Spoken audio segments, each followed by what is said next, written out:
Hello అండి, నేను ఈరోజు గోరుచిక్కుడుకాయ కర్రీ చేస్తున్నాను అనమాట. ఈ కర్రీకి గోరుచిక్కుడుకాయని కడుక్కొని శుభ్రంగా సన్న ముక్కలు కోసుకొని కుక్కర్లో 3 విజిల్స్ రానిచ్చి పక్కన పెట్టుకున్నాను. తర్వాత ఉల్లిపాయ, పచ్చిమిర్చి, కరివేపాకు వేసి నూనెలో కొంచెం ఎర్రగా వచ్చే వరకు వేపుకోవాలి.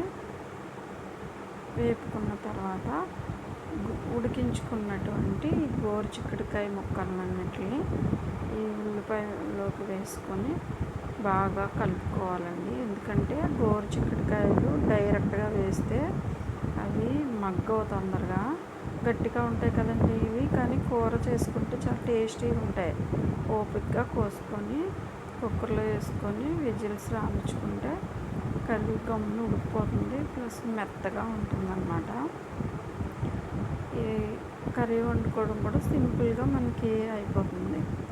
అయితే ఇందులో వేయించుకున్న తర్వాత ఉప్పు, కారం, పసుపు వేసుకొని బాగా కలుపుకొని ఒక 2 నిమిషాలు మగ్గనిచ్చుకోవాలండి. అన్నీ మగ్గనిచ్చుకున్న తర్వాత ఒక 2 టమాటాలు ముక్కలు కోసుకొని వీటిల్లో వేసుకొని మళ్ళీ ఒక 5 నిమిషాలు మగ్గనిచ్చుకోవాలన్నమాట.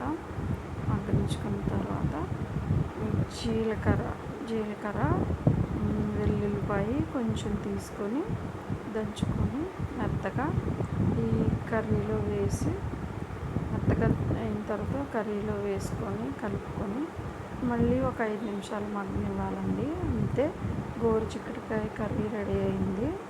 ఇది రైస్లో చాలా బాగుంటుందన్నమాట. ప్లీజ్ నచ్చితే మీరు కూడా ట్రై చేయండి. నా ఛానల్ సబ్స్క్రైబ్ చేసుకోండి.